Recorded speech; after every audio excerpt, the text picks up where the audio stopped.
Now, close with this. I mean, you mentioned feminine genius, masculine genius.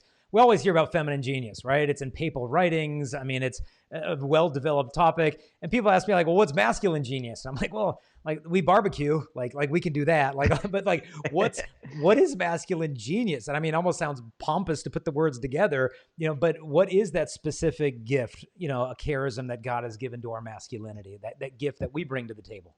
Yeah, so I actually wrote a journal article mapping this whole thing out to brain science. If we look at the brain differences between a male and a female brain, and then we can actually flesh that out in language of genius through personality characteristics, understanding that we're meant to develop the characteristics of the other. So this is not a fine line, split between this is what a man is, this is what a woman is. Mm-hmm. I define genius as the characteristics that come naturally to a particular gender based on their biology. It's where we're starting from.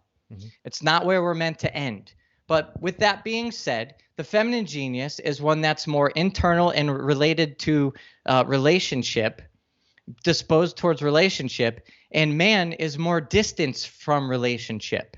And he can, like I said before, compartmentalize and separate out the different nuances of emotion and thoughts that come with being in the relationship.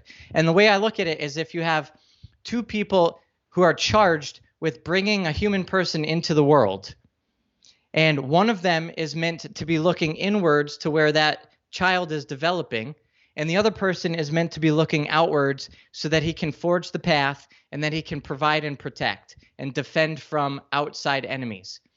And so that's where the masculine biology positions the brain, and that's how the feminine biology positions the female brain. But then again, all that human characteristics that are beyond our biology are meant to actually make us both better at being ourselves. No, it's beautiful stuff. And you see it even reflected in the liturgy that like the church as the bride of Christ is welcoming the children in together, yet the priest concludes the liturgy, go, the mass is finished, go out. And so he's sending out that ultimately we're not just supposed to be gathered together in intimacy, we're being sent on mission. And so we live it out in our humanity, we'll live it out in our spirituality as well.